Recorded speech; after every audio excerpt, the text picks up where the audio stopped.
Hello, conference, and greetings from Ulster. It's been great to be here for the last couple of days, surrounded by so many patriots from all across the UK, all motivated by one cause above all else, standing up for and believing in this great nation of ours.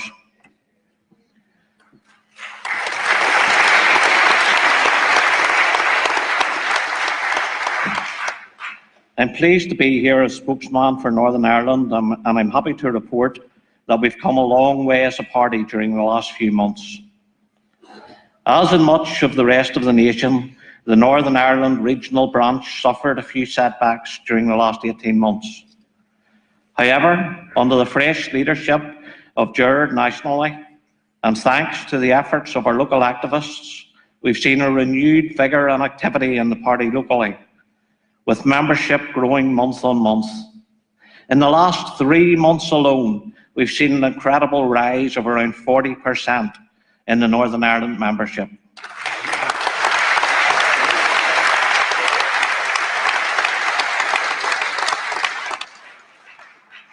We have a focused and united team, some of whom are here in the hall today, and I would like to take this opportunity to thank them for all their hard work.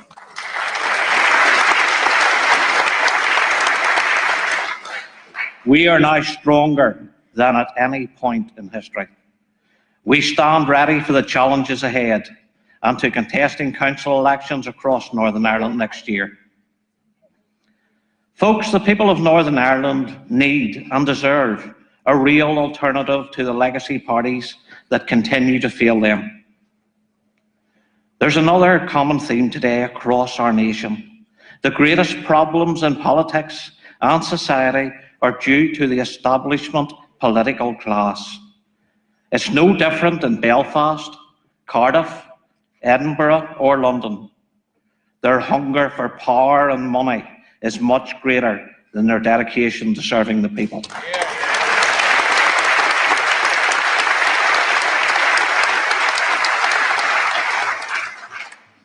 Conference, for over 600 days, the people of Northern Ireland have been deprived of a functioning executive or government. The people elected MLAs to a Stormont Assembly, which has not met for a year and a half. Stormont is merely a white elephant. Major decisions cannot be made as the Assembly is folded. Yet the farce continues, because our MLAs from all of the old parties continue to be paid a full salary. So far, these self-serving politicians who see no problem with the system have pocketed more than £9 million not to make decisions on things like infrastructure, health and education. Shame on them.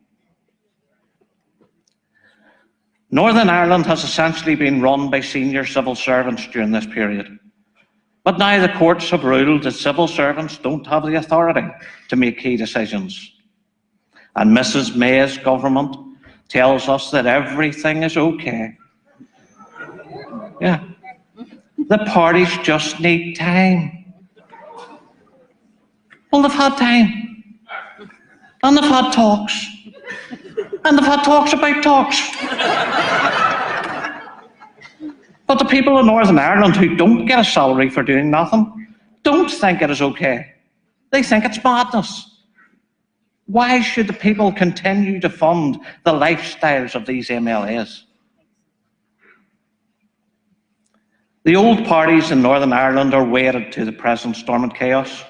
After all, they're the architects of it. The shameful 600 days highlight just how out of date and antiquated their institutions of non-government are now. Legislative devolution in its current Stormont guise has failed. This model is from a time which has passed. There needs to be a rethink about the future long-term governance of Northern Ireland. Perhaps it's now time for the people to have a say.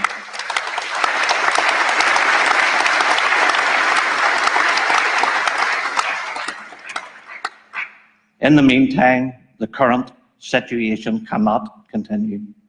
The government needs to act. It should stop the Stormont gravy train, end this farce and return us to direct rule immediately.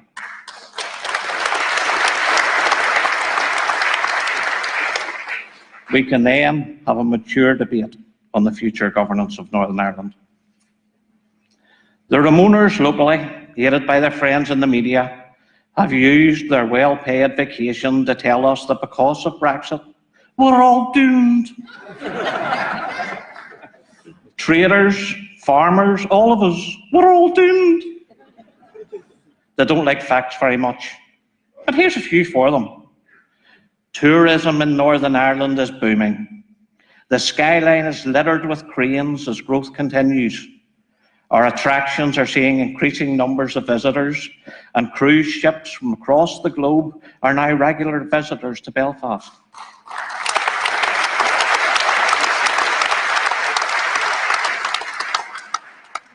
If any of you has watched Game of Thrones, you'll be pleased to know that that franchise has added around 150 million to our local economy. There are plans too for new studios opening in the city, with other TV and movie projects coming to our shores soon. Multi-million-pound investments are being made too. Over the last few years, the hotel business has grown significantly, with a rapidly increasing list of brand new luxury hotels being built. If you get a chance to visit Northern Ireland, you'll see firsthand the growth. This has created new jobs in the building trade, the hospitality sector. It's created new business for locally based suppliers. And despite these recent investments in Northern Ireland, if we were to listen to the local branch of Team Remain, Northern Ireland would be stuck in a bizarre customs arrangement with the EU. This insanity would prevent us from benefiting from future deals put in place by the rest of the UK. Those who call for this aren't only calling for the integrity of the UK to be put into question. They're prioritising 23% of trade with the EU over the 77% of Northern Ireland's trade with the rest of the UK and elsewhere.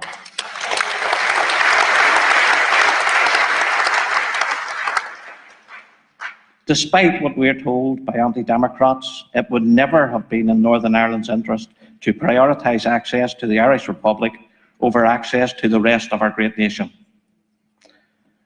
Do the Remainers really believe that these wealthy investors don't know what they're doing? That they haven't looked closely at the risks involved? Of course not. They've done their research. They know that Northern Ireland, as part of a strong, independent United Kingdom, is a place where they will profit from their investment and grow their businesses. In terms of the so-called damage to cross-border business, more project fear. Smart checking and trusted trader schemes exist elsewhere, and this is a practical option for trading and ensuring the integrity of the UK's internal market. Using technology is one way of enhancing security with minimal fuss and with no additional physical infrastructure. Before I finish, I have one more very important issue to turn to. Our Northern Ireland veterans.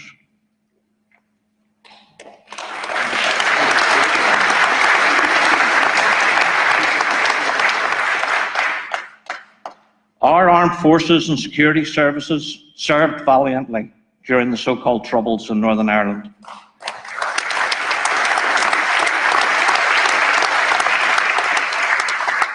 These brave men and women put their lives on the line daily to defend us against the evils of terrorism, and many hundreds of them paid the ultimate price for doing so.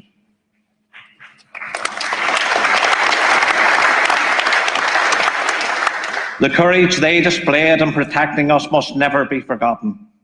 We will not tolerate the rewriting of history by those who wish to legitimise the actions of terrorists.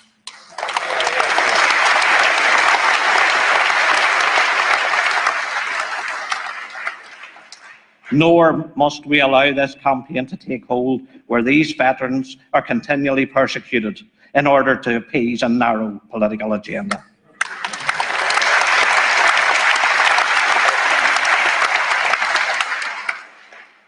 Were it not for the bravery and courage courage of our armed forces and security forces, there would not be the relative peace that we currently enjoy in my part of the United Kingdom.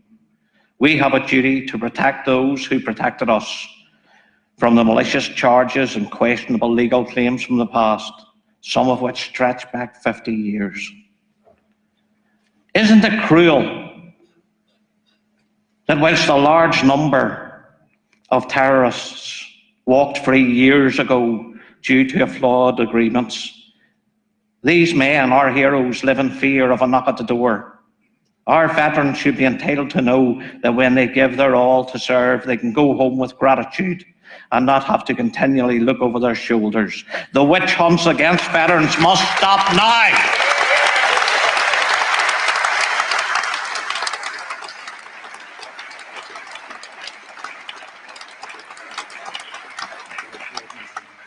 Conference, one thing is very clear. On this issue, and on so many others, only UKIP is prepared to speak the truth and the language of the patriotic working people across this nation. We've lots of work to do, but as the last 6 months have proven, our job has only started.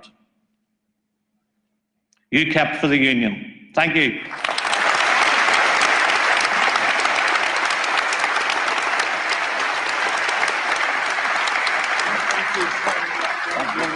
Keep your time.